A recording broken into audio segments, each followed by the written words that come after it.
Hello all, welcome to LTX classes.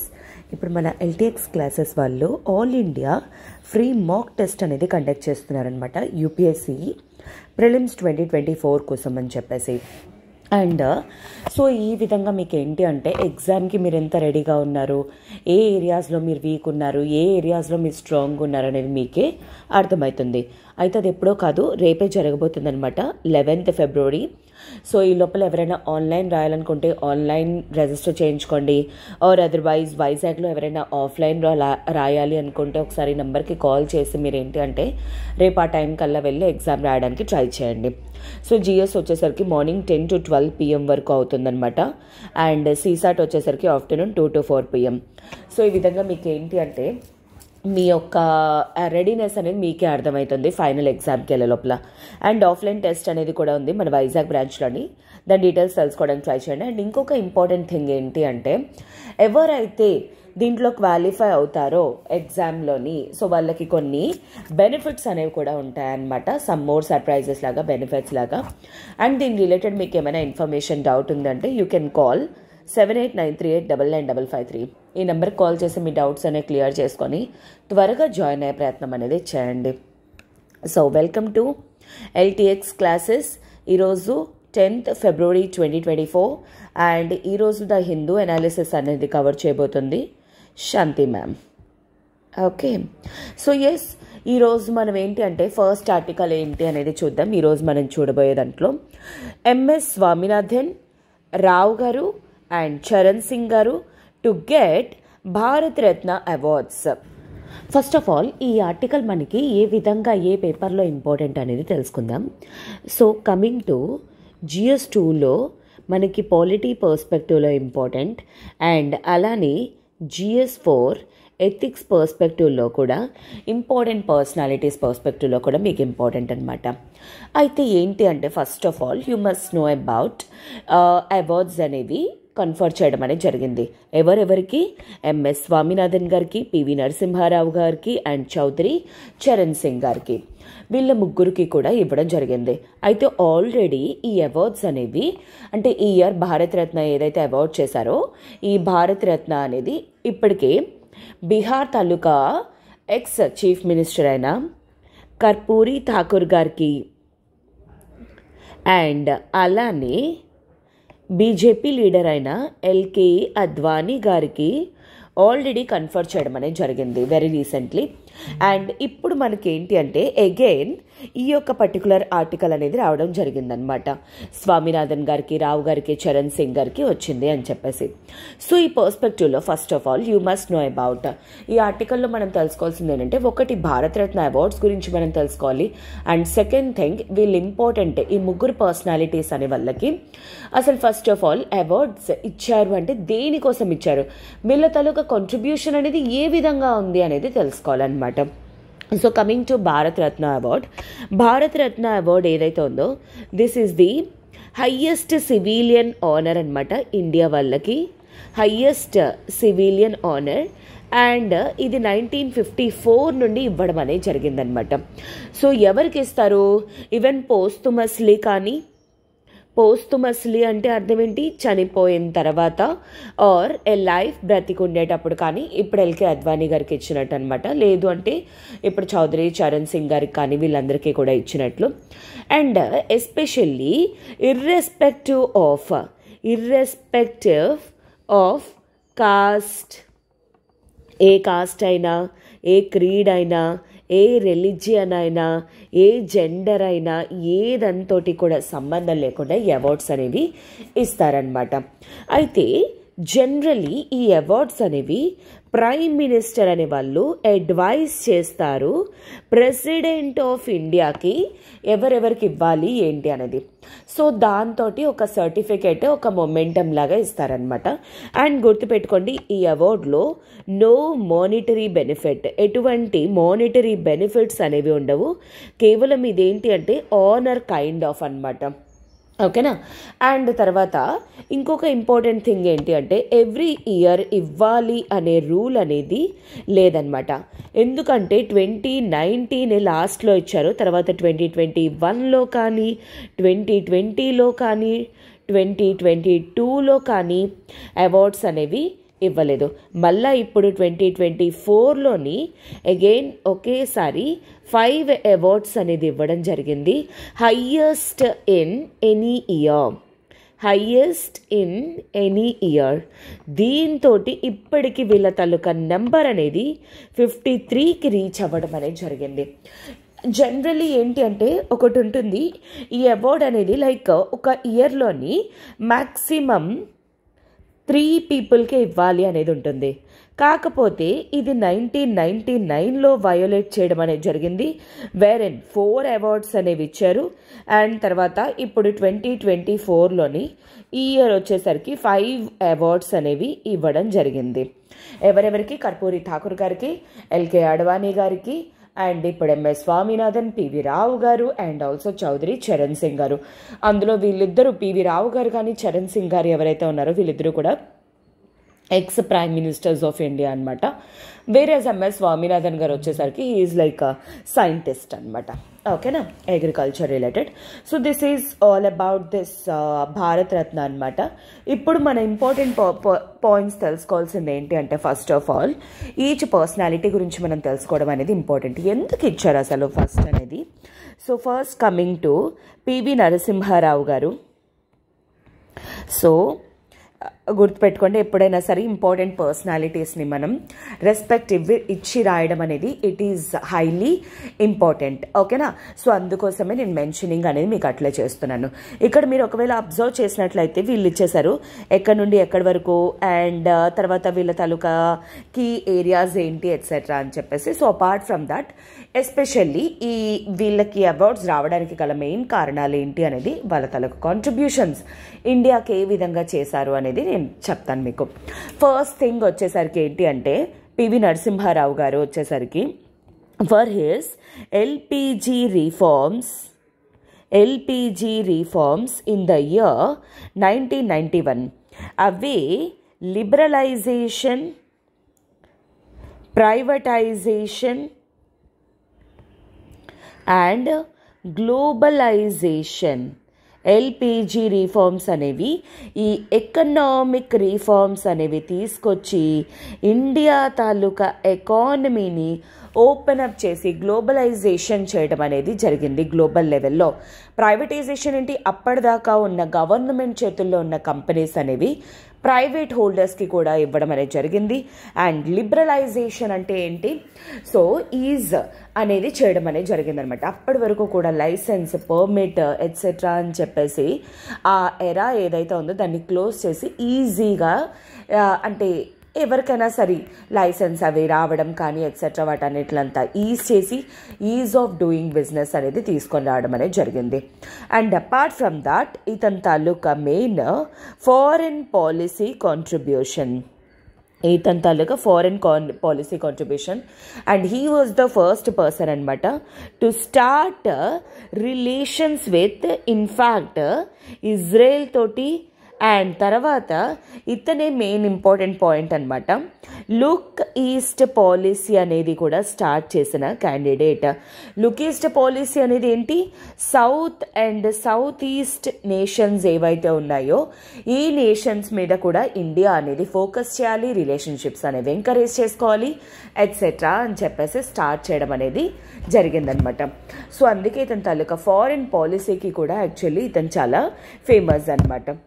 And అలానే అప్పటి వరకు కూడా ఉన్న యుఎస్తో రిలేషన్షిప్స్ అనేది స్ట్రెస్లో ఉన్నవి కూడా రివైవ్ చేయడం అనేది జరిగింది. అండ్ అలానే ఇంకొకటి ఏంటి అంటే 73rd and 74th constitutional amendment acts అనే పాస్ చేయడం జరిగింది. దీంతో లోకల్ సెల్ఫ్ గవర్నమెంట్ అనేది ఎస్టాబ్లిష్ చేయడం అనేది జరిగింది. So 73rd rural and 74th urban ఏరియాస్లోని లోకల్ సెల్ఫ్ గవర్నమెంట్ అనమాట. ఈరోజు పంచాయతీల్లోని సర్పంచ్లు, మున్సిపాలిటీస్ ఇవన్నీ ఉన్నాయంటే బికాస్ ఆఫ్ హిస్ కాంట్రిబ్యూషన్ అని చెప్పేసి మనం చెప్పుకోవచ్చు అనమాట. అండ్ అదేవిధంగా ఇంకొకటి ఏంటి, ఈ మండల్ కమిషన్ ద్వారా ఇన్ఫ్యాక్ట్ ఇతను ఏంటి అంటే ఓబీసీ కోటా అనేది కూడా తీసుకొని రావడం అనేది జరిగింది. ఓబీసీ రిజర్వేషన్స్ అనేవి కూడాను ఇతను స్టార్ట్ చేయడం అనేది జరిగింది. సో ఈ విధంగా ఎకానమీలోని, అడ్మినిస్ట్రేషన్లోని, ఇంటర్నేషనల్ పర్స్పెక్టివ్లో, రూలింగ్లోని, గవర్నెన్స్లోని ఇన్ని రిఫార్మ్స్ ఎట్సెట్రా ఇతను తీసుకుని వచ్చినందుకు గాను ఇతనికి ఏంటి అంటే ఈ భారతరత్న అవార్డు అనేది కన్ఫర్ చేయటం అనేది జరిగిందనమాట. అండ్ నెక్స్ట్ వచ్చేసరికి ఎవరు అంటే Chowdary Charan Singh garu. And yes, I forgot to mention one point here. ఇతను ఏంటి అంటే he served 9th prime minister of India కింద 1991 నుండి 96 వరకు కూడాను ఇతను ప్రైమ్ మినిస్టర్ ఆఫ్ ఇండియా కింద ఉండడం జరిగింది. ఇతని టైంలోనే ఫినాన్స్ మినిస్టర్ మన్మోహన్ సింగ్ గారు. ఓకేనా? So that is all about that. And now coming to Chaudhary Charan Singh garu ఏంటి అంటే ఎస్పెషల్లీ ఇతనికి ఒక ఫేమస్ నిక్ నేమ్ అనేది ఉండిందనమాట. అదేంటది? ఛాంపియన్ ఆఫ్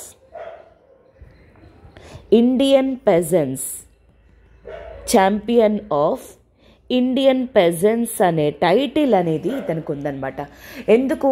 ఇతను ఏంటి అంటే like he is very near and very dear to farmers. ఎల్లప్పుడూ కూడా ఫార్మర్స్ తాలూకు కాంట్రిబ్యూషన్, ఫార్మర్స్కి ఏ విధంగా చేయాలి ఎట్సెట్రా, అండ్ ఫార్మర్స్ తాలూకా పొజిషన్ అనేది పైకి తీసుకొని రావడానికి కానీ కారణం ఎట్సెట్రా, ఇలాంటివంటి అన్నిటికీ కూడా కారణం ఈ చౌదరి చరణ్ సింగ్ గారు అనమాట. అండ్ ఇతను ప్రైమ్ మినిస్టర్ కింద ఎప్పటి నుండి ఎప్పటి వరకు వర్క్ చేశారు? 1979 నుండి 1980 వరకు కూడా వర్క్ చేయటం అనేది జరిగింది. అండ్ తర్వాత ఇతను ఏంటి అంటే ఉత్తరప్రదేశ్ తాలూకా, ఇన్ఫ్యాక్ట్ యూపీ తాలూకా సీఎం కూడాను.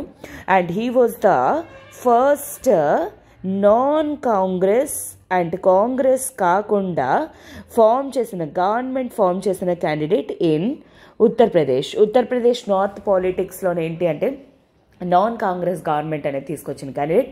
And he was the first person in fact ఇక్కడ నుండి ఏంటి అంటే టు అపోజ్ 1975 టైం పీరియడ్లో ఇందిరాగాంధీ గారు పెట్టిన ఎమర్జెన్సీ ఏదైతే ఉందో ఆ ఎమర్జెన్సీని అపోజ్ చేసిన క్యాండిడేట్ అనమాట. అయితే ఇంతకీ ఇతను దేనికి అంటే కాంగ్రెస్ వాళ్ళు తీసుకొస్తున్న పాలసీస్ కానీ ఇవన్నీ కూడా నచ్చక, ఫార్మర్స్ ఐడియాలజీ అనేది లేక ఇతను ఏంటి అంటే బయటకు వచ్చేయడం అనేది జరిగింది. అండ్ యూపీలో సెపరేట్ పార్టీ అనేది పెట్టుకోవడం జరిగిందనమాట. సో ఇలాగా కోalition గవర్నమెంట్ తోటి ఇతను ఏంటి అంటే గవర్నమెంట్ ఫామ్ చేసి అడ్మినిస్ట్రేషన్ అదంతా తీసుకొని రావడం జరిగింది. ఫైనల్లీ 79 to 80 ఆ పర్టికులర్ టైం పీరియడ్లో ఇతను ఏంటి అంటే ప్రైమ్ మినిస్టర్ ఆఫ్ ఇండియా కింద వర్క్ చేయడం అనేది జరిగిందనమాట. అండ్ అలానే ఇన్ఫ్యాక్ట్ ఇతను ఏంటి అంటే 1939లోని అతని కాంట్రిబ్యూషన్స్ అనమాట. 1939 టైం పీరియడ్లోనే ఏంటి అంటే డెట్ రిడెంప్షన్ బిల్ అనేది పాస్ చేయించారు బ్రిటిష్ వాళ్ళ చేత అనమాట. He was the main person. ఎందుకంటే ఎవరైతే పెజెంట్స్ అనేవాళ్ళు అప్పుడు మానిటరీ అంటే మనీ లెండర్స్ నుండి అప్పులు ఏవైతే తీసుకున్నారో వాటిని క్యాన్సిల్ చేసేందుకు. అండ్ తర్వాత ఇన్ఫ్యాక్ట్ 1960లోనమాట ల్యాండ్ హోల్డింగ్ యాక్ట్ అనేది పాస్ చేశారు యూపీలోని. ల్యాండ్ హోల్డింగ్ యాక్ట్ ఆఫ్ 1960 అనేది ఎందుకు? ల్యాండ్ సీలింగ్ అనేది లిమిట్ పెట్టడానికి, ల్యాండ్ సీలింగ్ లిమిట్ అనేది రెడ్యూస్ చేశారనమాట. అంటే ఎవరెవరు large farmers or big farmers ఎవరైతే ఉన్నారో వీళ్ళందరూ కూడాను ఎంతవరకు వాళ్ళ ల్యాండ్ని వాళ్ళు ఉంచుకోగలరు అనేదాన్ని సీలింగ్ని తగ్గించుకుంటూ వచ్చేసారనమాట. సో దానివల్ల పూర్ ఫార్మర్స్ ఎవరైతే ఉన్నారో వాళ్ళకి ల్యాండ్స్ అనేవి వచ్చే విధంగా అనమాట.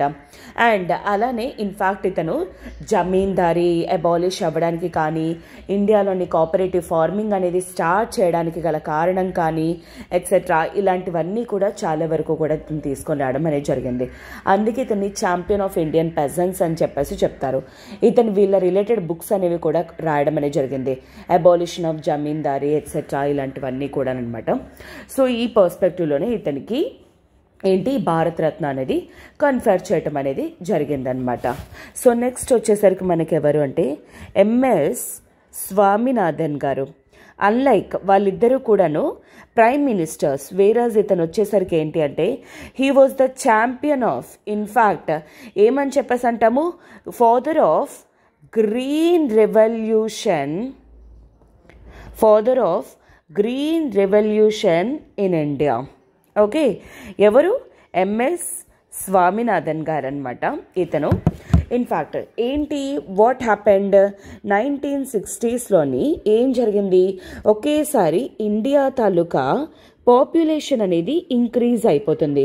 వేరాజ్ ఫుడ్ రిసోర్సెస్ ఏవైతే ఉన్నాయో ఈ ఫుడ్ రిసోర్సెస్ అనేవి రెడ్యూస్ అయిపోతున్నాయి. సో ఇలాంటి ఒక పర్టిక్యులర్ టైం పీరియడ్లోని ఇండియాలోని ఫుడ్ సెక్యూరిటీ అనేది ఎన్ష్యూర్ చేయడం కోసం ఇతను రివల్యూషనైజ్ అంటే change, drastic change in the production in the terms of green. అంటే అర్థం ఏంటి, ఈ ప్లాంట్స్లోని ట్రీస్లోని కల్టివేషన్లోని అగ్రికల్చర్ని గ్రీన్ రెవల్యూషన్ అంటారు. ఆ చేంజే గ్రీన్ రెవల్యూషన్. ఏం చేశారు, అప్పటిదాకా ఏవైతే సీడ్స్ ఆర్ ఫర్టిలైజర్స్ అనేవి ఉన్నాయో వాటిల్ని హెచ్వైవి అంటే హై ఈల్డింగ్ వెరైటీ సీడ్స్ లాగా ఫర్టిలైజర్స్ లాగా ఇచ్చి ఏంటంటే డ్రాస్టికల్లీ అగ్రికల్చరల్ ప్రొడక్షన్ అనేది ఇంక్రీజ్ చేయించడం అనేది జరిగింది. సో దానివల్ల ఇండియా అనేది ఈ అగ్రికల్చరల్ రిలేటెడ్ ఇంపోర్ట్స్ అనేవి రెడ్యూస్ చేసుకోగలిగాము. అండ్ ఆల్సో అలానే అగ్రికల్చరల్లోని సెల్ఫ్ రిలయన్స్ అనేది అంటే మన కంట్రీ మీద మనం డిపెండ్ అవ్వడం. అండ్ ఇన్ఫ్యాక్ట్ ఇప్పుడు ప్రజెంట్ మనం ఎక్స్పోర్ట్స్ అనేవి కూడా చేస్తున్నాం గల కారణం ఏంటి అంటే because of this high yielding varieties concept of MS Swaminathan గారు అనమాట. ఈ యొక్క మేజర్ కాంట్రిబ్యూషన్ లేదు, ఆ రోజు అతను ఇలాంటి ఒక ప్రాసెస్ కనిపెట్టలేదు అంటే ఎంతోమంది ఆ టైంలో ఫుడ్ లేక చనిపోయే పరిస్థితి అనేది వద్దునమాట. అలాంటి వాటిల్ని అవాయిడ్ చేసిన క్యాండిడేట్, అలాంటి వాటి నుండి ఇండియాని కాపాడి ఇండియాకి ఈరోజు ఫుడ్ సెక్యూరిటీ, అగ్రికల్చర్లోని ఫార్మర్స్కి ఈరోజు ఇన్కమ్స్ వస్తున్నాయి, వాళ్ళు ప్రశాంతంగా పంట పండించుకుంటున్నారు ఇర్రెస్పెక్టివ్ ఆఫ్ మాన్సూన్ పైన డిపెండ్ కాకుండా. అంటే that is all because of this God MS Swaminathan గారు అనమాట. అందుకోసమే ఈ విధంగా ఈ ముగ్గురికి కూడా ఈ భారతరత్న అవార్డ్స్ అనేవి కన్ఫర్ చేయడం అనేది జరిగిందనమాట. ఓకేనా. సో ఐ గెస్ ఇప్పుడు మీకు వీళ్ళు ముగ్గురికి ఎందుకు అవార్డ్స్ ఇచ్చారనేది అండ్ ఆల్రెడీ నేను లాస్ట్ ఆర్టికల్స్ అంటే లాస్ట్ క్లాసెస్లోని ఎల్కే అడ్వానీ గారు కానీ ఆర్ కర్పూరి ఠాకూర్ గారికి కానీ ఎందుకు ఇచ్చారు అనే విషయాన్ని మెన్షన్ చేయడం అనేది జరిగింది. అండ్ భారతరత్న గురించి కూడా మీకు ఎక్స్ప్లెయిన్ చేయడం అనేది జరిగింది. Okay, so I hope this is very much clear for you. I'm moving to the next article. Mandal, Mandir and now market. So this is such a beautiful article నా వరకు వచ్చేసరికి. Why? Because like here author ఏంటి అంటే ఎంత బాగా ఆర్టికల్ రాశారంటే he's such a way presented that till like అంటే before Modi garu and after Modi garu and అప్పటి నుండి 1990s నుండి ఈ రోజు వరకు కూడా ఇండియన్ పాలిటిక్స్ అనేవి కానీ ఇండియన్ గవర్నమెంట్ అడ్మినిస్ట్రేషన్ కానీ ఇన్ఫ్యాక్ట్ ఏ బేసిస్లో రన్ అవుతున్నాయి. దానికి 3 బేసిస్, మండల్, ఒకటి మందిర్ అండ్ ఇంకొకటి మార్కెట్ అనమాట. సో ఈ 3 ఏ విధంగా ఇండియన్ గవర్నమెంట్ని కానీ ఇండియాని కానీ అడ్మినిస్ట్రేట్ చేయడంలోని రూల్ చేయడంలోని ఎలా ముందుకు తీసుకొస్తుంది, ప్రజెంట్ ఇండియా అంటే ఏంటి అనే విషయాన్ని బాగా ప్రజెంట్ చేశారనమాట. So this is highly helpful for your. నా వరకు వచ్చేసరికి ఏంటంటే మీకు ఎస్ఏలో చాలా ఇంపార్టెంట్ అండ్ అలానే GS2లోని అడ్మినిస్ట్రేషన్ పర్స్పెక్టివ్లో చాలా ఇంపార్టెంట్ అండ్ GS3లో economy and GS4 even ethics పర్స్పెక్టివ్లో కూడా చాలా ఇంపార్టెంట్ అనమాట. సో ఇన్ని పేపర్స్లో ఇది ఇంపార్టెంట్ అండ్ ఇన్ఫ్యాక్ట్ మీరు కేస్ స్టడీస్ అవి రాసుకోవడానికి కూడా హెల్ప్ అవుతాయి. స్ట్రైట్ అవే స్టేట్మెంట్స్ అనేవి అంత బ్యూటిఫుల్గా రాశారు. ఎందుకంటే ఆథర్ వచ్చేసరికి ఎవరో కాదు, professor of law and politics and the author of Jugalbandi the BJP before Modi and half lion how PV Narasimha Rao గారు ట్రాన్స్ఫార్మ్డ్ ఇండియా. సో ఈ బుక్స్ అనేవి రాశారు. ఇంకా ప్రొఫెసర్, సో ఆబ్వియస్లీ అతని రైటింగ్ తాలూకా ఇంపార్టెన్స్ అనేది మనకు అర్థమైపోతుంది అనమాట. అయితే అతను ఏమంటున్నారు ఆథర్, ఈరోజు ప్రజెంట్ ఏంటి అంటే ఆగస్ట్ నుండి అంటే 1999 ఆ టైంలోని 1999 వరకు కూడా 1 వరకు కూడా ఏవైతే మెయిన్ 3 ఫోర్సెస్ ఉన్నాయో ఆ 3 ఫోర్సెసే యాజ్ ఆఫ్ నౌ ఇండియాని కూడా అవి ఇంపాక్ట్ చేస్తున్నాయి అనే విషయాన్ని మెన్షన్ చేశారు. అవే ఏంటి అంటే ద 3 ఫోర్సెస్ లైక్ ఏంటి, మండల్ ఏంటి, ఆగస్ట్ 1990లోని VP Singh led government backward కాస్ట్ని అంటే కోటా అప్పటి వరకు కూడాను SC ST వాళ్ళకి మాత్రమే రిజర్వేషన్ అనేది ఉండేదన్నమాట. కానీ అప్పుడు తర్వాత ఏంటి, మండల్ కమిషన్ అనేది పెట్టిన తర్వాత ఇన్ఫ్యాక్ట్ ఓబీసీ వాళ్ళకి కూడాను కాన్స్టిట్యూషన్లోని రిజర్వేషన్ అనేది ప్రొవైడ్ చేయాలి ఇన్ టర్మ్స్ ఆఫ్ జాబ్స్లో కానీ ఎడ్యుకేషన్ లెవెల్లో కానీ అనమాట. ఓకే, సో ఆ విషయం అనేది స్టార్ట్ అయింది. అండ్ తర్వాత their adoption in the northern state was symbolised. And తర్వాత కర్పూరి ఠాకూర్ గారు కానీ అండ్ 1990లోని they became central government policy Mandal commission రిపోర్ట్ని ఇంప్లిమెంట్ చేసినందుకు. అంటే 1990స్లోని ఏ విధంగా వీళ్ళు మండల్ కమిషన్ రిపోర్ట్ని యూజ్ చేసుకున్నారు, ఆ టైంలో పాలిటిక్స్ ఏ విధంగా ఉంది, మండల్ కమిషన్ వాళ్ళు ఏం చెప్పారు. Remember that this commission is highly important for మనకి పాలిటీ పర్స్పెక్టివ్లో అనమాట, ఓబీసీ తాలూకా రిజర్వేషన్ కోసం. అండ్ సెకండ్ ఫోర్స్ వచ్చేసరికి ఏంటి అంటే ఈవెన్ ఈ రోజు కూడాను అదే force that is building up for Ram temple in Ayodhya. అయోధ్యలోని రాముడి టెంపుల్ కన్స్ట్రక్షన్ రిలేటెడ్ అనమాట, విచ్ 1980స్లో స్టార్ట్ అయ్యింది. బీజేపీ వాళ్ళు స్టార్ట్ చేశారు పొలిటికల్ ఇష్యూ. అండ్ లేటర్ అది ఏ విధంగా ట్రాన్స్ఫార్మ్ అయ్యింది అయోధ్య కింద ఈరోజు. సో రీసెంట్లీ ప్రాణ ప్రతిష్ఠ అనేది జరిగింది కదా, అండ్ ఈరోజు no doubt at all that will definitely impact present మన ఈ ఇయర్ ఎలక్షన్స్ వచ్చేసరికి అనమాట. అండ్ థర్డ్ ఫోర్స్ వచ్చేసరికి ఏంటి అంటే ప్రైమ్ మినిస్టర్ పివి నరసింహారావు గారి తాలూకా లిబరలైజేషన్ రీఫార్మ్స్ అనమాట. Like Mandal and Mandir markets journey had begun earlier. Mandal ఈ రెండు ఎలా ఇంపార్టెంటో అదేవిధంగా మార్కెట్ రిఫార్మ్స్ అనమాట. అప్పుడు 1991లోని ఇప్పుడు మనం డిస్కస్ చేసుకున్నాం, పివి నరసింహారావు గారు ఎల్పిజి రిఫార్మ్స్ అనేవి ఇంట్రడ్యూస్ చేశారు అనేది, లిబరలైజేషన్, ప్రైవేటైజేషన్ అండ్ గ్లోబలైజేషన్ అన్నట్టు. అండ్ తర్వాత ప్రైమ్ మినిస్టర్ రాజీవ్ గాంధీ గారు ట్రై చేశారు, బట్ అతను ఏంటి అంటే పొలిటికల్ స్కిల్స్ అనేవి లేకుండా పోయాయి, అంటే ఇంప్లిమెంట్ అనేది చేయలేకపోయారు అనమాట. బట్ ఎనీహౌ నరసింహారావు గారు చాలా క్లియర్ ఫోకస్ తోటి, పాలసీ తోటి, చాలా విషన్ తోటి వీటిని ఇంప్లిమెంట్ చేసి సక్సెస్ఫుల్ చేయడం అనేది జరిగింది. సో ఈరోజు ఇండియా ఇంత ఫ్రీగా ఉండగలుగుతుంది, ఇంత పవర్ఫుల్గా ఉండగలుగుతుంది, ఇంత ఎక్స్పోర్ట్స్ చేస్తున్నా, ఇంత ఇంపోర్ట్స్ చేయగలుగుతున్నా అంటే all because of PV Narasimha Rao గారు. And thanks to such a kind of great visionary leader. So అలా అనమాట. అండ్ అదేవిధంగా అప్పుడు 1990స్లోని 1991 టైం పీరియడ్లో ఇవి ఏ విధంగా అయితే అంటే ఫోకస్ చేశాయో ఇప్పుడు కూడా ఇవే విషయాల్ని మెన్షన్ చేయడం అనేది జరిగిందనమాట. నరేంద్ర మోడీ గారు కూడా ఈ 3 ఫోర్సెస్ మండల్, మందిర్, మార్కెట్ని డిఫైన్ చేస్తున్నాయన్నమాట.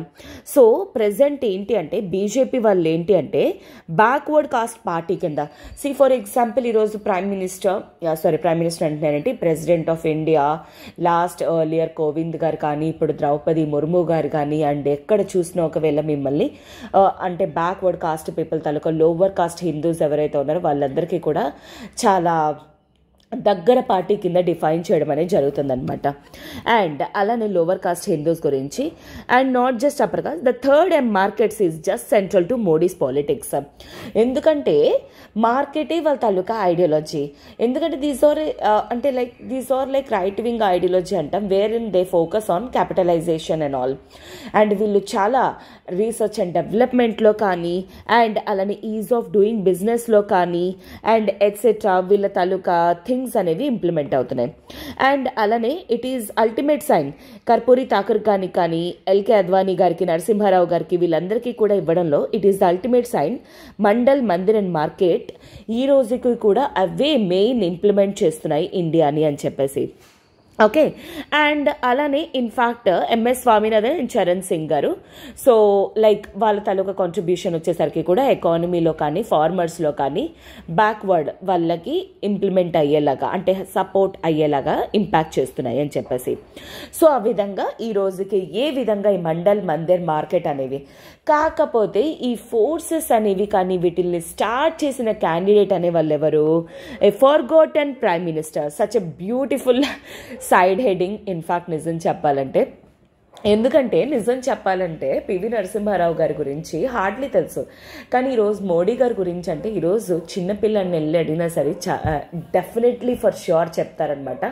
అంత దారుణంగా ఉంది. Of course social media and all ఇవన్నీ కూడా చాలా ఇంపాక్ట్ చూపిస్తాయి, అది వేరే సంగతి. బట్ స్టిల్ ఏంటి అంటే అంటే హియో ఆథర్ ఏంటి అంటే పివి నరసింహారావు గారి తలకు కాంట్రిబ్యూషన్స్ మెన్షన్ చేస్తూ ఏ విధంగా అవి రికగ్నిషన్లోకి రాలేదు, అతను చేసిన కొన్ని బ్లెండర్స్ అనేవి కూడా ఉన్నాయి, ఉన్నాయి అండ్ అతను చేసినవి కొన్ని మంచి థింగ్స్ అనేవి ఉన్నాయి అని చెప్పేసి మెన్షన్ చేయడం అనేది జరిగిందనమాట. So forgotten prime minister and ఇతని తల్లికి ఆటోబయోగ్రఫీని 2014లో ఇతను రాశారనమాట. 1991 నుండి 1996 వరకు కూడాను ఇతని ప్రైమ్ మినిస్టర్షిప్ అనేది ఉండింది. అండ్ సో జనరల్లీ ఇతను ఏంటి అంటే లాస్ట్ టైం ఎప్పుడో హైదరాబాద్ ఎయిర్పోర్ట్ నుండి నరసింహారావు గారి సన్ తాలూకా ఫస్ట్ ఇంటర్వ్యూ కోసం వెళ్ళినప్పుడు ఏంటి అంటే the cab driver had barely heard of him and could only say he is the man after who may flyover is named. అంటే ఒక ఫ్లైఓవర్ అతని మీద పేరు మీద కట్టించిన తర్వాతే ఈ పివి నరసింహారావు గారు ఎవరు ఏంటి అనేది ఒక క్యాబ్ డ్రైవర్కి తెలుస్తుంది అనమాట. అంటే ఇంత క్యాబ్ డ్రైవర్కి కనీసం ప్రైమ్ మినిస్టర్ ఎవరు ఏం చేశారు అనే విషయం అనేది కూడా తెలియదు అనమాట. అండ్ అలానే his research showed that Narasimha Rao garu needed to be resurrected. ఎందుకంటే 45 cartons of the paper private papers collect చేసే దాంట్లో 100 ఇంటర్వ్యూస్ అనేవి with those who knew him from his cook to physician to his finance minister వరకు కూడాను. It turned out Narasimha Rao garu was no bystander. Present వచ్చేసరికి అతనికి ఎటువంటి impact అనేది లేకుండా పోయింది అని చెప్పేసి చెప్పడం జరిగిందనమాట. అండ్ తర్వాత నరసింహారావు గారి తరగతి రిఫార్మ్స్ అనేవి not confine to economics alone. LPG రిఫార్మ్సే కాదు, ఇతను ఎక్స్టర్నల్ అఫైర్స్ తాలూకా పాలసీస్ అనేవి కూడా. ఎందుకంటే బర్లిన్ వాల్ కొలాప్స్ అయిపోయిన తర్వాత యునైటెడ్ స్టేట్స్కి షిఫ్ట్ అవ్వడం కానీ అండ్ ఈరోజు వెల్ఫేర్ స్కీమ్స్ కానీ నేషనల్ లెవెల్లో ఇంప్లిమెంట్ అవుతున్నాయి అంటే అండ్ అలానే మిలిటెన్సీ అనేది కూడా ఎండ్ చేశారు. పంజాబ్లో కానీ కాశ్మీర్లో మేనేజ్ చేస్తూ అలా అని చెప్పేసి కంప్లీట్గా ఇతను చేసినవంతా కూడా అన్నీ కరెక్ట్ ఎట్సెట్రా అని కూడా చెప్పలేం. ఇతను చేసిన కొన్ని బ్లండర్స్ మిస్టేక్స్ అనేవి కూడా కొన్ని ఉన్నాయని చెప్పేసి చెప్తున్నారనమాట. Like for example in the lead up to the demolition of Babri Masjid the prime minister behave like a politician rather than A statesmen అనమాట. అతను బాబ్రీ మస్జిద్ పడిపోయినప్పుడు ఒక పాలిటీషియన్ లాగా బిహేవ్ చేశారు. నాట్ లైక్ అప్పటి పాలిటిక్స్ ఎలా ఉన్నాయో దానికి తగినట్టు కాకుండా. More damaging was his reaction to the anti Sikh riots. So 1984లోని సిక్కులకి అగేన్స్ట్గా కొన్ని రియాట్స్ అనేవి జరిగాయి. సో వాటి రియాక్షన్ వలన కానీ అండ్ నరసింహారావు గారు ఏంటి అంటే ఢిల్లీ పోలీసుని కంట్రోల్ చేశారనమాట. ఎందుకు వయలెన్స్ అనేది ఎండ్ చేయడానికి. సో అతను ప్రైమ్ మినిస్టర్ ఆఫీస్ తాలూకా వాయిస్ వినడానికి అనుకున్నారే కానీ ఒక ఎక్స్టర్నల్ అఫైర్స్ మినిస్టర్ కింద ఒక హోమ్ మినిస్టర్ కింద ఇతను ఏమేమి చేయగలరు అనే విషయాన్ని మర్చిపోయారనమాట. సో అందుకే ఐ కాల్ ఇట్ వైలెస్ట్ అవర్. అంటే అర్థం ఏంటి, అతని టైం పీరియడ్లో అతను ఫేస్ చేసిన కొన్ని డార్క్ అవర్స్ అని చెప్పేసి చెప్పుకోవచ్చు అనమాట. అపార్ట్ ఫ్రమ్ దట్ ఈ తప్పులే కాకుండా the sheer scale of the transformation Narasimha Rao గారు brought about needs a larger audience. ఇవన్నీ కొన్ని బట్ అతను ఏవైతే తీసుకొచ్చారో ఆ రీఫార్మ్స్ అనేవి యాక్చువల్లీ చాలా క్రూషియల్ రోల్ అనేది ప్లే చేస్తుంది అని చెప్పేసి చెప్పడం జరిగిందనమాట. అండ్ అలానే ప్రెజెంట్ పాలిటీషియన్స్ ఎవరైతే ఉన్నారో వీళ్ళు 3 lessons అనేవి వీళ్ళ దగ్గర నుండి నేర్చుకోవాలి అని చెప్పేసి చెప్తున్నారనమాట. ఫస్ట్ వచ్చేసరికి India gross best when politicians అంటే పాలిటీషియన్స్ అనేవాళ్ళు సొసైటీని నమ్మి స్టేట్ని కాకుండా అలాంటప్పుడు సొసైటీ అనేది పెరుగుతుంది. అండ్ ఎకనామిక్స్లో కూడా ఏంటి అంటే global economy as well as the private sector. And even 1991లో ఇలానే చేశారనమాట. అందుకే ఈ రోజుకి కూడా అదే ఫాలో అవుతున్నాం. And today this free market consensus అనేది ప్రెజెంట్ థ్రెట్లో ఉంది. ద యుఎస్, ఎందుకంటే ఒకప్పుడు యుఎస్ అనేది ఏదైతే ఫ్రీ ట్రేడ్కి మాస్టర్, ఫ్రీ ట్రేడ్కి కింగ్, అథారిటీ అని ఏదైతే చెప్పుకుందో ఈరోజు ఏంటి అంటే లైక్ ఏమైపోయింది, ఈరోజు మొత్తం అంతా కూడాను ప్రొటెక్షనిజం అని టారిఫ్స్ అని చెప్పేసి స్టార్ట్ చేయడం అనేది జరిగిందనమాట. అండ్ సెకండ్ లెసన్ ఏంటి అంటే లిబరలైజేషన్ లెట్ గ్రోత్ అనమాట. వెల్ఫేర్ స్కీమ్స్కి ఎప్పుడైనా కావాల్సింది ఏంటి అంటే లిబరలైజేషన్ కూడా కావాలి, గ్రోత్ అనేది కూడా కావాలన్నమాట. అలాంటప్పుడే వెల్ఫేర్ స్కీమ్స్ అనేవి కూడా ప్రాపర్గా ఇంప్లిమెంట్ అవుతాయి అనే విషయాన్ని చెప్తున్నారనమాట. ఎందుకంటే ప్రైమ్ మినిస్టర్ ఇందిరాగాంధీ గారు ఏం చెప్పారు, గరీబీ హటావో అంటే పేదరికం ఆర్ పోవర్టీ ఏదైతే ఉందో అది అరికట్టాలి, పోవాలి అని చెప్పేసి. కాకపోతే అవి ఇంప్లిమెంట్ చేయడానికి ఆవిడ దగ్గర డబ్బులు ఎక్కడున్నాయి? ఆ డబ్బులు కావాలి అంటే ట్యాక్సెస్ అనేవి ఉండాలి. ట్యాక్సెస్ ఎప్పుడు వస్తాయి? ప్రైవేట్ సెక్టర్ ఎప్పుడైతే ఎంటర్ అవుతుందో అప్పుడే ట్యాక్సెస్ అనేవి వస్తాయి. సో దానికి లిబరలైజేషన్ అనేది కావాలన్నమాట. So that is what. And present వచ్చేసరికి మన అఫ్ కోర్స్ మన ప్రైమ్ మినిస్టర్ మోడీ గారు ఇది తప్పకనే ఫాలో అవుతున్నారనమాట. And my model is not Margaret Thatcher but Willy Brandt అని అతను అడిగినప్పుడు మెన్షన్ చేశారనమాట ఎకనామిక్స్ ఐడియాలజీ గురించి. ఎందుకంటే వర్స్ జర్మనీలా కాకుండా free market capitalism and state driven redistribution on 2 sides of the same. అంటే రెండు ప్యారలల్గా రెండు బ్యాలెన్స్ చేసుకొని మెయింటైన్ చేసుకుంటూ కూడాను ఇంప్లిమెంట్ చేయడం అనే ideology. And last but not least ఏంటి అంటే most important lesson we need to learn, harnessing the harmony embedded in Indian civilisation.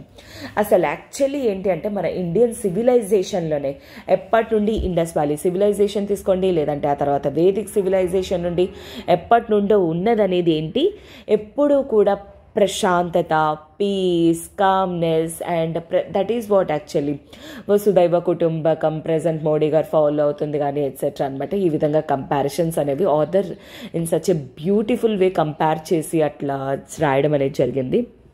And he was a scholar of Sanskrit and devout Hindu అనమాట. And చాలా papers అతని వాటిల్లో రాయడం అనేది కూడా జరిగింది. కో ఎగ్జిస్టెన్స్ అండ్ నరసింహారావు గారు తనక ప్రైవేట్ పేపర్స్లో మెన్షన్ చేస్తుంది ఏంటంటే క్లాష్ ఆఫ్ సివిలైజేషన్స్ అనమాట. దాంట్లోని ఇతను కొన్ని పదాలు అనేవి రాయడం అనేది జరిగిందనమాట తన ఓన్ పెన్ తోటి. Why are there only western examples being given where violence on some pretext or the other is the basic propensity. So ఎప్పుడైనా సివిలైజేషన్స్ గురించి మెన్షన్ చేసినప్పుడు వెస్ట్రన్ తాలూకా వయలెన్స్ గురించి మాత్రమే మెన్షన్ చేస్తుంది. ఎందుకు ఏంటి అనే విషయాన్ని అతను ఆ బుక్స్ మీద అవి చదువుతున్నప్పుడు ఏన్షియంట్ సివిలైజేషన్స్ చదువుతున్నప్పుడు రాసుకోవడం అనేది జరిగిందనమాట. సో అందుకే నరసింహారావు గారు ఏమని అంటారు, there had been no religious wars in India and full that every example of riots between Hindus and Muslims there were counter examples of non violence co existence అనమాట. అండ్ అల్టిమేట్ లెసన్ దీని నుండి మనం తెలుసుకోవాల్సింది ఏంటి, may not be markets foreign policy or welfare, it may well be his faith in our civilisational ability to manage religious differences. Actually market కానీ మందిర్ కానీ మండల్ కానీ ఇవేమీ సొల్యూషన్స్ అనేవి 100% అని చెప్పలేం. బట్ వాట్ పివి నరసింహారావు గారు హీఈస్ ఫీలింగ్ దట్ మన ancient civilisations వాటిని మేనేజ్ చేయడంలోని వాటిని అర్థం చేసుకోవడంలోని ప్రజెంట్ రిలీజియస్ డిఫరెన్సెస్ ఏవైతే ఉన్నాయో వాటిని మనం ఎలిమినేట్ చేసి పీస్ అండ్ హార్మనీ అనేది తీసుకొని రాగలము అనేది ఆథర్ తాలూకా ఒపీనియన్. అండ్ అంటే పివి నరసింహారావు గారు ఏదైతే బుక్స్లో చదువుకున్నారో రాసుకున్నారో అతని పేపర్స్ ప్రైవేట్ పేపర్స్లో రాసుకున్నారో వాటిని స్టడీ చేయడం ద్వారా ఇతను రాసిన థింగ్ అనమాట. So this war such a good books అనమాట. ఒకవేళ ఇఫ్ అట్ ఆల్ లైక్ ఎందుకంటే ప్రజెంట్ ఆల్రెడీ మనం యూపీఎస్సీ కూడా ప్రిపేర్ అవుతున్నాం కాబట్టి జూగల్ బండి అనే బుక్ కానీ ఆర్ హాఫ్ లయన్ బుక్ ఇలాంటివి చదవడానికి కూడా ట్రై చేయండి. సో దట్ మీకు ఏంటి అంటే ఇంకా బెటర్ పర్స్పెక్టివ్లోని ఆథర్ వ్యూస్ అనేవి అర్థమవుతాయి. As this is a single article మనకి ఏంటంటే ఇక్కడ ఇంత అంటే అఫ్ కోర్స్ ఇతను పివి నరసింహారావు గారి తాలూకా ఎవ్రీ డీటెయిల్ అనేది అతను చేసిన అడ్వాంటేజెస్ ఏంటి, కంట్రీని ఈ విధంగా ఫామ్లోకి తీసుకొచ్చారు మార్కెట్ రిఫార్మ్స్ ద్వారా ఆర్ ఎకనామిక్ రిఫార్మ్స్ ద్వారా అనేది, అండ్ అలానే ఏ విధంగా అతను రిలీజియస్ డిఫరెన్సెస్ని బ్యాలెన్స్ చేశారు అనే విషయాన్ని క్లియర్గా మెన్షన్ చేశారు. బట్ స్టిల్ ఏంటి అంటే ఎగ్జాక్ట్ ఒపీనియన్స్ ఎగ్జాక్ట్ ఐడియాలజీ మీకు తెలియాలంటే that books we need to read. And ఇక్కడ ఏంటి అంటే he has compared in such a beautiful way that 2004 నుండి 14 వరకు కానీ 14 నుండి 24 వరకు కూడా పాలిటిక్స్ ఈ విధంగా మారాయి అండ్ ప్రజెంట్ పాలిటిక్స్ అనేవి సిమిలర్ టు 1990s ఏ విధంగా ఉన్నాయి అనేది చాలా ఇండైరెక్ట్ వేలోని ఇతను మెన్షనింగ్ చేయడం అనేది జరిగింది. So that is the reason why I really like this article to a certain extent అనమాట. Okay, so I hope this is very much clear for you and I moving to the next article. But before that ఒక చిన్న announcement. ఇప్పుడు మన LTX classes వాళ్ళు offer of the day కింద any optional అనేది మీకు కేవలం 6,999కే ప్రొవైడ్ చేయడం అనేది జరుగుతుంది. మన ఎల్టీఎక్స్ క్లాసెస్లోని PSIR, sociology, public administration, anthropology, literature ఇవన్నీ కూడా అవైలబుల్గా ఉన్నాయి. బట్ ఈ ఆఫర్ ఏదైతే ఉందో this is such a beautiful offer. Usually మనకి 30,000 50,000 అలాంటి పెట్టాల్సి వస్తుంది. బట్ ఈరోజు మీకు ఆఫర్ ఆఫ్ ద డే కింద తక్కువ అమౌంట్కి పెట్టడం అనేది జరిగింది. సో ఈ ఆఫర్ అనేది మీకు కేవలం మిడ్-నైట్ వరకే ఉండబోతుంది. ఎవరైతే ఆప్షనల్ జాయిన్ అవ్వాలి అనుకుంటున్నారో ఎగ్జామ్లోని ఆప్షనల్ అనేది చాలా క్రూషియల్ రోల్ ప్లే చేస్తుంది. సో దానికోసం ఎవరైతే I mean with note making and all ఎవరైతే వెయిట్ చేస్తున్నారో this is for those students ఇది చాలా బెస్ట్ ఆపర్చునిటీ. అండ్ దీని రిలేటెడ్ మీకు ఏమైనా సరే ఇంక్వైరీస్ కానీ ఉంటే యూ కెన్ కాల్ 7893899553. ఈ నెంబర్ కాల్ చేసి మీ డౌట్స్ అనేవి క్లియర్ చేసుకొని త్వరగా జాయిన్ అయ్యే ప్రయత్నం అనేది చేయండి. And moving to the next article, fugitives will be extradited says finance minister. So first of all ఈ యొక్క పర్టికులర్ ఆర్టికల్ అనేది మీకు ఎక్కడ ఇంపార్టెంట్ అనేది తెలుసుకోవడానికి ట్రై చేయండి. ఒకటి ఏంటి అంటే GS2 పరంగా ఇంపార్టెంట్ యాక్ట్స్, లెజిస్లేషన్స్ పర్స్పెక్టివ్లో మీకు ఇంపార్టెంట్. అండ్ అలానే GS3లో ఎకానమీ పర్స్పెక్టివ్లోని, సెక్యూరిటీ పర్స్పెక్టివ్లోని కూడా ఇంపార్టెంట్ అనమాట. అయితే ఈ ఆర్టికల్ అనేది మీరు అర్థం చేసుకోవడానికి ముందు ఒకటి మీరు అర్థం చేసుకోవాలి. ఇక్కడ ఏమనే వర్డ్ యూజ్ చేయడం జరిగింది, ఫ్యూజిటివ్స్ అనే వర్డ్ యూజ్ చేయడం జరిగింది. అండ్ ఎక్స్ట్రాడిటెడ్ అనే వర్డ్స్ అనేవి ఫినాన్స్ మినిస్టర్ గారు యూజ్ చేయడం అనేది జరిగింది. సో అందుకే మీరు ఏంటి అంటే ఫస్ట్ ఆఫ్ ఆల్ ఈ ఆర్టికల్ని మీరు అర్థం చేసుకునే ముందు ఈ ఫ్యూజిటివ్ అంటే ఏంటి, ఎక్స్ట్రాడిషన్ అంటే ఏంటి, ఇలాంటి పదాల గురించి తెలుసుకోవడానికి ట్రై చేద్దాం. So what happened, so like చాలా వరకు కూడా ఏంటి అంటే పెద్ద పెద్ద ఇండస్ట్రియలిస్ట్ కానీ లేదు అంటే పెద్ద పెద్ద బిజినెస్ హోల్డర్స్ వీళ్ళందరూ కూడా ఉంటారు. వీళ్ళకి ఏంటి, వీళ్ళ ఇండస్ట్రీస్ రన్ అవ్వాలన్నా, ఎక్స్పాండ్ చేయాలన్నా వీళ్ళకి చాలా హ్యూజ్ అమౌంట్స్ అనేవి కావాల్సి వస్తూ ఉంటుంది. ఈ హ్యూజ్ అమౌంట్స్ అనేవి లోన్స్ రూపంలోనే ఏం చేస్తారు, లైక్ బ్యాంక్స్ నుండి తెచ్చుకుంటూ ఉంటారనమాట. కానీ ఏం జరుగుతుంది, కొన్నిసార్లు వాళ్ళు బ్యాంక్స్కి రిటర్న్ చేయగలరు, కొన్నిసార్లు బిజినెస్లు కానీ ఏమైనా సక్సెస్ అవ్వకపోయినా లేకపోతే ఒకవేళ అనుకున్నంత రెవెన్యూస్ అనేవి ఇవ్వలేకపోయినా అలాంటప్పుడు ఏంటవుతుంది, ఇవి చాలా హ్యూజ్ అమౌంట్స్ కాబట్టి వాళ్ళు ఏం చేస్తారు, ఇంకా డిఫాల్టింగ్ అనేది అవుతుందన్నమాట. అంటే అర్థం ఏంటి, పే చేయలేరు ఇంకా. సో అలాంటి టైంలోనే ఏం చేస్తారు వీళ్ళు, లైక్ కొంతమంది ఏంటి అంటే అదర్ కంట్రీస్కి, ఫారిన్ కంట్రీస్కి యాక్చువల్లీ జంప్ అయిపోతూ ఉంటారనమాట. ఎందుకోసం, in order to avoid legal actions in India. Legal actions in India, ఇండియాలోని లీగల్ యాక్షన్స్ అంటే పే చేయాలి కదా, పే చేయకపోతే ఎలా అవుతుంది, కాకపోతే వాళ్ళ దగ్గర డబ్బులు ఎక్కడున్నాయి, లేవు. సో అందుకోసమే వాళ్ళు బయట కంట్రీస్కి వెళ్ళిపోతూ ఉంటారనమాట. సో ఎక్కడైతే ఇండియన్ లాస్ అనేవి అప్లై అవ్వవో, ఎక్కడైతే ఇండియా వాళ్ళు ఏమీ చేయలేరో అలాంటి ప్లేసెస్ చూసుకొని వాళ్ళు వెళ్ళిపోయారనుకోండి, ఏమవుతుంది, ఇండియా వాళ్ళని తీసుకురాలేదు, ప్రాసిక్యూషన్ చేయలేదు, వాళ్ళ చేత డబ్బులు కట్టించేలాగా చేయలేదు. సో అలాగా ఎవరైతే వెళ్ళిపోతారో అలాంటి వాళ్ళని జనరల్లీ ఏంటంటే ఇవి టాకిల్ చేయడం కోసం అని చెప్పేసి గవర్నమెంట్ ఆఫ్ ఇండియా ఏం పాస్ చేసింది, fugitive economic offenders act of 2018 అనేది పాస్ చేయడం జరిగింది. సో ఈ యాక్ట్ ప్రకారంగా ఏంటి, ఏ పర్సన్ అయితే ఇలాంటి ఒఫెన్సెస్ అనేవి చేస్తాడో, ఇండియాలోని లీగల్ యాక్షన్ ఫేస్ చేయకుండా ఉండేలాగా తప్పించుకోవడం కోసం అని చెప్పేసి బయట కంట్రీస్కి వెళ్ళిపోయి అక్కడ ఎవరైతే ఆ కంట్రీ తాలూకా ప్రొటెక్షన్లో ఉంటారో అలాంటి వాళ్ళని ఫ్యూజిటివ్ ఎకనామిక్ అఫెండర్స్ అంటారు అని చెప్పేసి మెన్షన్ చేయడం అనేది జరిగింది. దానికి మినిమం అమౌంట్ అనేది ఎంత పెట్టడం జరిగింది, 100 crores అనమాట. 100 crores కానీ 1 second, is it 100 crores? Yes, at least, I'm sorry. So at least 100 crores ఎవరైనా చేస్తే అలాంటి వాళ్ళని ఫ్యూజిటివ్ ఎకనామిక్ అఫెండర్స్ అని చెప్పేసి అంటారు. అండ్ ఇలా డిసైడ్ చేసే కెపాసిటీ అనేది ఈ యొక్క పర్టికులర్ యాక్ట్ ఎవరికి ఇవ్వడం జరిగింది, prevention of money laundering act, money laundering act of 2002, దీన్నే PMLA యాక్ట్ అని కూడా అంటారనమాట. అంటే మనీ లాండరింగ్ అంటే ఏంటి, బ్లాక్ మనీని వైట్ మనీ కింద కన్వర్ట్ చేసే పద్ధతులు అనమాట. సో దాన్ని అవాయిడ్ చేయడానికి ఈ prevention of money laundering act అనేది పాస్ చేశారు. ఈ యాక్ట్ వాళ్ళకి, ఈ బాడీస్కి ఏంటి అంటే ఒక పర్సన్ని ఫ్యూజిటివ్ ఎకనామిక్ అఫెండర్ కింద కన్సిడర్ చేయాలా లేకపోతే వద్దా అనే విషయాన్ని ఎవరు చేస్తారు, PMLA బాడీ అనేది చేస్తుందన్నమాట. సో అలా ఎవరైతే, ఫర్ ఎగ్జాంపుల్ లైక్ మనకి ఏంటి అంటే మనకి ఫేమస్ నీరవ్ మోదీ గారు, అంటే గారు, I'm really sorry. So Nirav Modi కానీ, అండ్ అలానే ఇన్ఫ్యాక్ట్ కింగ్ ఫిషర్ తాలూకా చైర్మన్ కూడా ఉన్నాడు కదా, ఎవరు that, Vijay Mallya. Yes, Vijay Mallya.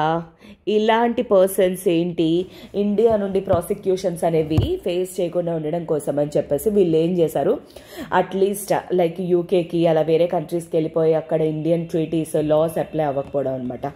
So అయితే ఈ పర్స్పెక్టివ్లోని ఏంటి, అప్పుడు ఎలా వెళ్ళిపోయారు అనుకోండి, అప్పుడు ఆ కంట్రీస్ తోటి వాళ్ళు ఏదో ఒక అగ్రిమెంట్ పెట్టుకోవడం కానీ, ఇలా జరుగుతుంది ఇలా చెప్పి కానీ ఏదో ఒక విధంగా అలాంటి కంట్రీస్ నుండి వాళ్ళని బ్యాక్ తీసుకురప్పించడాన్ని ఎక్స్ట్రాడిషన్ అని చెప్పేసి అంటారనమాట. వాటిల్ని అంటే కొన్ని కంట్రీస్ తోటి ఇలాంటి కైండ్ ఆఫ్ ఎక్స్ట్రాడిషన్ ట్రీటీస్ అనేవి చేసుకుంటాయి అన్నమాట. అలా ఎక్స్ట్రాడిషన్ ట్రీటీస్ చేసుకున్నారనుకోండి, ఆ కంట్రీస్ అనేవాళ్ళు ఈ పర్టికులర్ పర్సన్స్ ఎవరైతే ఉన్నారో వాళ్ళని పంపించేస్తారనమాట. ఓకేనా. సో యాక్చువల్లీ ఈ యాక్ట్ ప్రకారంగా that is what called as extradition. అంటే ఏంటి, అలాంటి ఫ్యూజిటివ్ ఎకనామిక్ అఫెండర్స్ ఎవరైతే ఉన్నారో వాళ్ళు తిరిగి ఇండియాకి బ్యాక్ చేసేలాగా అండ్ ప్రాసిక్యూషన్ అనేది చేయడం కోసం అని చెప్పేసి అనమాట. అండ్ ఈ యాక్ట్ ప్రకారంగా ఈ ఫ్యూజిటివ్ ఎకనామిక్ అఫెండర్స్ యాక్ట్ ఏదైతే ఉందో ఈ యాక్ట్ ప్రకారంగా ఏంటి అంటే టోటల్ ఇలా వెళ్ళిపోయిన క్యాండిడేట్స్ తాలూకా టోటల్ ప్రాపర్టీ అనేది తీసుకునే హక్కు, కన్ఫిస్కేషన్ అంటే ఏంటి, తీసుకునే హక్కు అనేది సెంట్రల్ గవర్నమెంట్కి ప్రొవైడ్ చేయడం అనేది జరిగిందనమాట, ప్రాపర్టీస్ అవన్నీ కూడాను. అండ్ తర్వాత గవర్నమెంట్ అనేది ఒక అడ్మినిస్ట్రేటర్ని అపాయింట్ చేస్తుందన్నమాట. దేనికోసం, వీళ్ళ ప్రాపర్టీస్ అవన్నీ కూడా ఎస్టిమేట్ చేయించడానికి కానీ, కన్ఫిస్కేషన్కి కానీ ఎట్సెట్రా దానికోసం అని చెప్పేసి అనమాట. అండ్ అలానే దీనికి రిలేటెడ్ సివిల్ క్లెయిమ్స్ ఏవి కూడా అంటే ఏ కోర్టులో కానీ ట్రైబ్యునల్లో కానీ వీళ్ళు ఏంటి అంటే డెఫెండ్ కూడా చేసుకోలేరు. అండ్ తర్వాత ఏంటి అంటే ఇన్ఫ్యాక్ట్ వాళ్ళు ఎటువంటి సివిల్ క్లెయిమ్స్ అనేవి ఎక్స్పెక్ట్ చేయలేరు.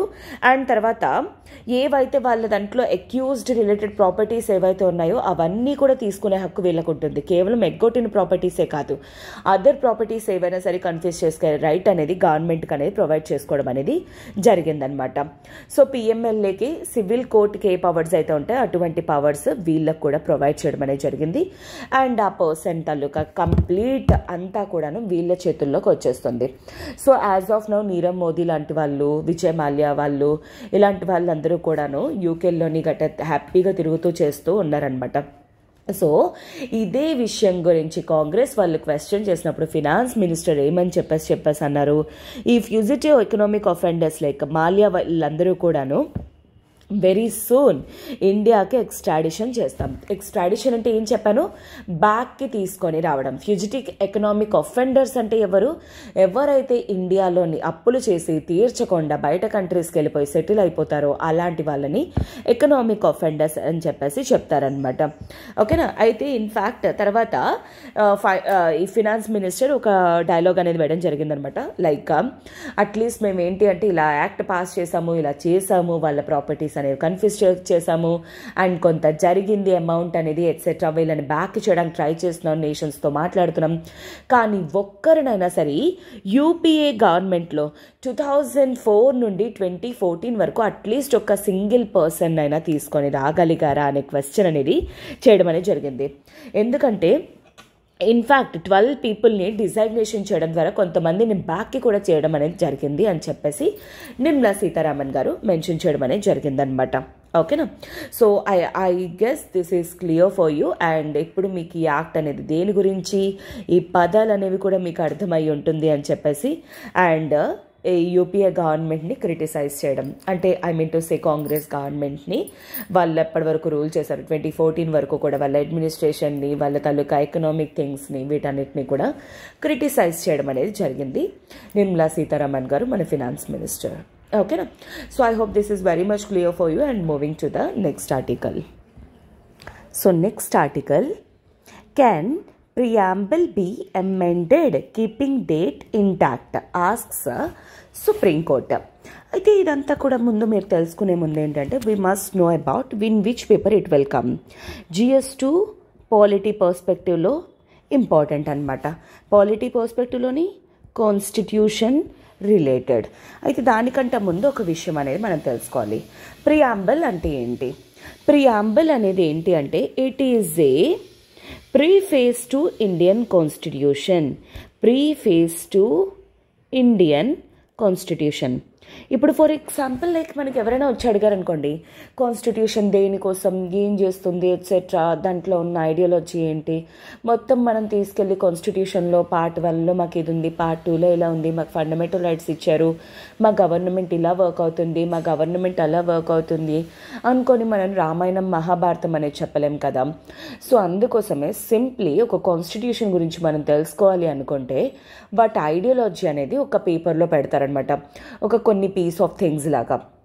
That is called as preamble. అయితే మనకి ఇండియాలోనే ఏంటి అంటే ప్రియాంబల్ అనేది ఏ విధంగా మెన్షన్ చేస్తుంది, this is our preamble.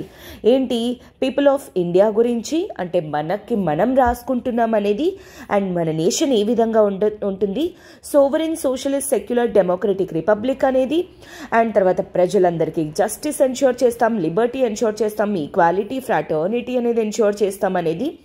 And ఇంకొక విషయం అనేది ఏంటి, ఏ డే నాడు మనం ప్రియాంబుల్ని అడాప్ట్ తీసుకోవడం అనేది జరిగింది.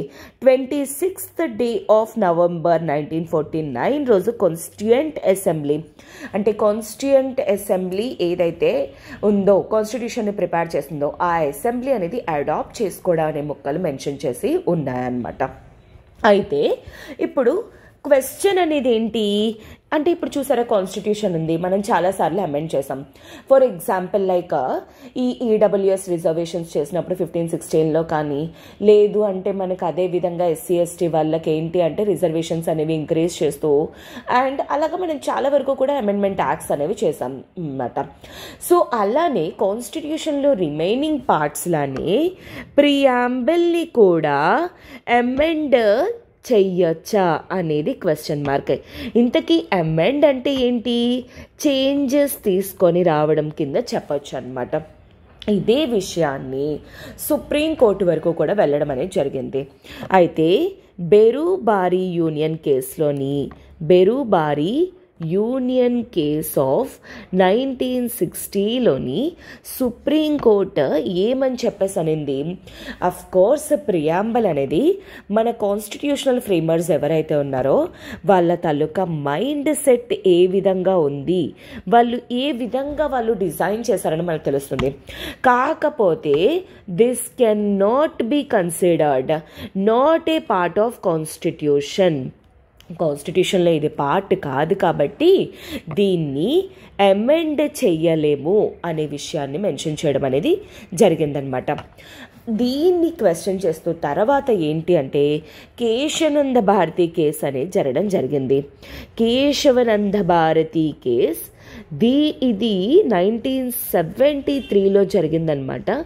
ఈ యొక్క పర్టిక్యులర్ కేసులో సుప్రీంకోర్టు బెరూబారీ యూనియన్లో ఏదైతే ఇచ్చిందో దాన్ని రివర్స్ చేస్తూ ప్రియాంబుల్ అనేది ఇన్ఫ్యాక్ట్ చాలా ఇంపార్టెంట్ పార్ట్ అని చెప్పేసి, important part of the constitution, ఎందుకంటే ఇది లేకపోతే మన కాన్స్టిట్యూషన్కి వాల్యూ లేదు. ఇన్ ద సెన్స్ వాల్యూ లేకపోవడం అనేది కాదు, దాని మీనింగ్ ఒరిజినల్ మీనింగ్ అనేది తెలియదు. సో అందుకే ఇది important part of the constitution అని చెప్పేసి దీన్ని అమెండ్ చెయ్యొచ్చు అనే విషయాన్ని మెన్షన్ చేశారు. అలా తర్వాత అప్పటి గవర్నమెంట్ ఏంటి అంటే 1976లోని 42nd constitutional amendment act of 1976 ద్వారా ఏంటి సోషలిస్ట్ ఇండియా అనేది సోషలిస్ట్ సెక్యులర్ నేషన్స్ అనే వర్డ్స్ని యాడ్ చేసి అండ్ యూనిటీ అండ్ ఇంటిగ్రిటీ అనే వర్డ్స్ని కూడా ఇలా 3 పదాలు అనేవి యాడ్ చేయడం అనేది జరిగింది. అయితే ఇప్పుడు క్వశ్చన్ ఏంటి అదనమాట, అలా యాడ్ చేయడం అనేది జరిగింది అవంతా కూడాను. అయితే ఇప్పుడు క్వశ్చన్ ఏంటి అంటే ఇప్పుడు ప్రియాంబుల్ని అమెండ్ చెయ్యొచ్చా అంటే ఆ డేట్ ఏదైతే ఉందో 26 నవంబర్ 1949 ఏదైతే డేట్ అనేది ఉందో దాన్ని ఏ విధంగా మార్చకుండా చెయ్యకుండా కంటిన్యూ చేస్తూ దాన్ని అలానే మెయింటైన్ చేస్తూ ప్రియాంబుల్ని అమెండ్ చెయ్యొచ్చా అనే క్వశ్చన్ అనమాట. సో యాక్చువల్లీ ఏంటి అంటే డ్యూరింగ్ ఎమర్జెన్సీ టైం పీరియడ్లో 1975లో ఎమర్జెన్సీ టైం కదా, ఆ పర్టికులర్ టైం పీరియడ్లోని ఈ 3 వర్డ్స్ అనేవి యాడ్ చేసేయడం అనేది జరిగింది. సో ఇప్పుడు మళ్ళీ ఏమని ఎక్స్పెక్ట్ చేస్తున్నారు, ఈ సెక్యులర్ వర్డ్స్ ఏవైతే ఉన్నాయో సోషల్ అండ్ సెక్యులర్ వర్డ్స్ని మళ్ళీ రిమూవ్ చేసేయాలి. ఎందుకంటే మనకు ఒరిజినల్ కాన్స్టిట్యూషన్లో సోషలిస్ట్ కానీ సెక్యులర్ అనే పదాలు అనేవి లేవు. అందుకే ఇప్పుడు మళ్ళీ ప్రియాంబుల్ అమెండ్ చేసి ఈ విషయాల్ని అంటే ఈ సోషలిస్ట్ సెక్యులర్ని తీసేయొచ్చా అనే క్వశ్చన్ అండ్ బట్ డేట్ అనేది చేంజ్ చేయకుండా ఉంచుతూ అంటే 1949 లాగే ఉంచుతూ 1976 అమెండ్మెంట్ అనేది లేకుండా ఉండేలాగా అని చెప్పేసి అండ్ ఈ అమెండ్మెంట్ ఏదైతే ఉందో ఇది ఇన్ఫేమస్ అమెండ్మెంట్ అని చెప్పేసి మెన్షన్ చేశారనమాట. And the court agree to hear further arguments అంటే ఇంకా వర్డిక్ట్ అనేది రాలేదు. April 29, 2024 రోజు ఇంకా నెక్స్ట్ కేసు అనేది పెట్టడం అనేది జరిగింది. అదే పర్స్పెక్టివ్లో వచ్చింది. అండ్ పాలిటీలో మనకి ఇది ఇంపార్టెంట్. ప్రియాంబల్ అంటే ఏంటి, ప్రియాంబల్ ఎక్కడ మెన్షన్ చేసింది, దీంట్లో ఏ థింగ్స్ అనేవి మెన్షన్ చేసింది, దీన్ని అమెండ్ చెయ్యొచ్చా చెయ్యకూడదా ఎట్సెట్రా అనే పదాలు అనేవి మనం తెలుసుకోవడం అనేది జరిగింది. ఓకేనా, I hope this is very much clear for you and మీకు ఇప్పుడు ఇది చాలా క్లియర్గా అర్థమైందని అనుకుంటున్నాను అమెండ్మెంట్ అంటే ఏంటి, ప్రియాంబల్ గురించి etcetera. And moving to the next article. 54% of BJP's total income came from electoral bonds. So first of all ఈ ఆర్టికల్ అనేది మనకి ఎలా ఇంపార్టెంట్, GS2 పరంగా అడ్మినిస్ట్రేషన్ పర్స్పెక్టివ్లోని గవర్నెన్స్ పర్స్పెక్టివ్లో మనకి ఇంపార్టెంట్ అనమాట. అయితే ఇక్కడ ఒక పదం మీరు అబ్జర్వ్ చేసినట్లయితే what it is mentioned, electoral bonds. BJP గవర్నమెంట్కి యాక్చువల్లీ వాటి తాలూకా అంటే బీజేపీ పార్టీకి, గవర్నమెంట్ కాదు బీజేపీ పార్టీ వాళ్ళకి ఆ పార్టీ తాలూకా ఫండింగ్ అనేది చేయడం కోసం వాళ్ళకి కొంత డబ్బులు అనేవి రావాలి కదా, వాళ్ళ జేబుల్లోంచి వాళ్ళు తీసి ఇవ్వరు కదా. సో ఆ పొలిటికల్ పార్టీకి ఫండింగ్ అనేది ఎక్కడి నుండి వస్తుంది, డిఫరెంట్ సోర్సెస్ ఉంటాయి. ఎలక్టోరల్ బాండ్స్ ద్వారానే 54% ఆఫ్ ఇన్కమ్ అనేది వస్తుందంట. సో ఈ పర్స్పెక్టివ్లోని ఎలక్టోరల్ బాండ్స్ అనేవి ఏంటి అనేది చూద్దాం. Okay, what are these electoral bonds? So this is related to ఇంతకు ముందు వరకు కూడా పొలిటికల్ పార్టీస్కి ఏంటంటే ఎవరు పడితే వాళ్ళు లైక్ అప్ టు 20,000 వరకు ఎవరైనా డొనేషన్స్ చేశారు అంటే వాళ్ళు ఎవరు ఏంటి అనేది తెలుసుకోవాల్సిన అవసరం అనేది లేదు. చాలా వరకు కూడా క్యాష్ రూపంలో వచ్చేసేది. సో అందుకే ఎవరు ఇచ్చారు, ఏ విధంగా ఇచ్చారు, సోర్సెస్ ఏంటి అనేది తెలిసేది కాదు. అందుకే పొలిటికల్ పార్టీస్ వాళ్ళు ఒకవేళ మిస్యూజ్ చేసే ప్రమాదం అనేది ఉంటుంది అని చెప్పేసి అంటే వాళ్ళ బ్లాక్ మనీ యూటిలైజ్ చేశారనుకోండి, పాలిటిక్స్లోకి బ్లాక్ మనీ అనేది వస్తుంది అనే కాంటెక్స్ట్ తోటి బీజేపీ గవర్నమెంట్ వాళ్ళు మోడీ గవర్నమెంట్ వాళ్ళు ఏంటి అంటే 2017లోని ఈ ఎలక్టోరల్ బాండ్ కాన్సెప్ట్ అనేది స్టార్ట్ చేశారనమాట. ఇది 2018 నుండి ఈ ఇంప్లిమెంట్ చేయడం అనేది జరుగుతుంది. సో ఏంటి దీని ప్రకారంగా ఏంటి అంటే these are a kind of bonds అనమాట. బాండ్స్ అంటే ఏంటి, లిటరలీ లైక్ పేపర్స్ అనేవి ఉంటాయి, పేపర్స్కి వాల్యూ అనేది ఉంటుందన్నమాట. ఇవి నార్మల్ కామన్గా పీపుల్ ఏం చేయాలి, వీటిల్ని కొనుక్కోవాలన్నమాట త్రూ SBI బ్రాంచెస్ ద్వారా. SBI బ్రాంచ్ అనేది ఎక్కడికక్కడ SBI బ్యాంక్స్ ఉంటాయి కదా, అక్కడ ఇష్యూ చేస్తూ ఉంటారు, అక్కడ కొనుక్కోవాలన్నమాట. ఫర్ ఎగ్జాంపుల్ 1000, 1000, 1 lakh అట్లా ఇష్యూ చేస్తూ ఉంటారు. అవి ప్రజలు వాళ్ళు కొనుక్కొని వితిన్ 15 days లోపల ఏంటి అంటే వాళ్ళు ఎవరికి కావాలంటే ఆ పొలిటికల్ పార్టీకి వీళ్ళు ఈ బాండ్స్ ఏవైతే ఉన్నాయో ఆ బాండ్స్ని డొనేషన్స్ అనేవి చెయ్యగలరు. ఈ పొలిటికల్ పార్టీ వాళ్ళు ఎవరైతే ఉన్నారో ఈ పొలిటికల్ పార్టీ వాళ్ళు ఆ రెస్పెక్టివ్ SBI బ్రాంచెస్కి వెళ్ళి వాళ్ళు ఏంటి అంటే ఈ బాండ్స్ అనేవి వాళ్ళకి ఇచ్చి అమౌంట్ అనేది రిసీవ్ చేసుకుంటారు. అండ్ దీని ద్వారా ఏంటి అంటే వీళ్ళకి ఎంత వస్తుంది అమౌంట్, పొలిటికల్ పార్టీస్ వాళ్ళకి ఎంత వస్తుంది అమౌంట్ అనేది చాలా క్లియర్గా ఉంటుందన్నమాట.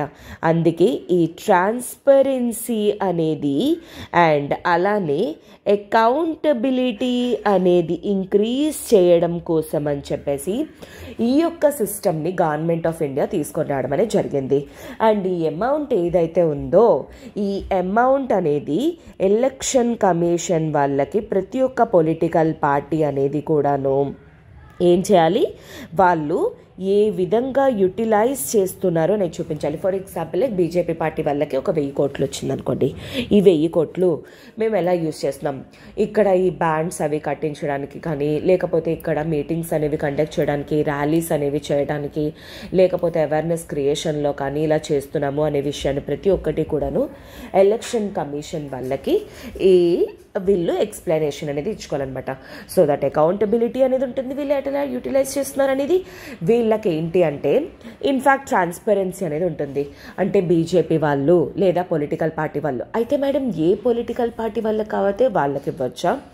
నో, ఏ పార్టీస్ అయితే representation of peoples act of 1951 ప్రకారంగా నేషనల్ పార్టీస్ కానీ స్టేట్ పార్టీస్ కానీ అయితేనే అలాంటి పార్టీస్ మాత్రమే ఈ ఎలక్టోరల్ బాండ్స్ని రిసీవ్ చేసుకోగలరు అనమాట. అంటే అర్థం ఏంటి, ఈరోజు నేను ఒక పొలిటికల్ పార్టీ పెట్టేస్తే నాకు కూడా ఎవరైనా ఇచ్చేస్తారా ఏంటి? It is not like that. And Indians మాత్రమే లేదా ఇండియాలో ఉన్న ఇన్స్టిట్యూషన్స్ కానీ ఇవ్వచ్చు అనమాట. అలా ఎవరైనా సరే బాండ్స్ అనేవి కొనొచ్చు, పొలిటికల్ పార్టీస్కి ఇవ్వచ్చు. ఆ యొక్క డేటా అనేది ఎలక్షన్ కమిషన్కి ప్రొవైడ్ చేయాలన్నమాట. ఇదే విధంగా రీసెంట్ భారతీయ జనతా పార్టీకి 2022-3తో కంపేర్ చేస్తే చాలా వరకు కూడా అమౌంట్ అనేది ఇంక్రీజ్ అయ్యింది అనే విషయాన్ని మెన్షన్ చేయడం అనేది జరిగిందనమాట.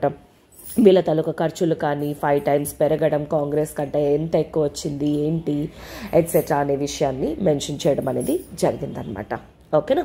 So I hope this is very much clear for you.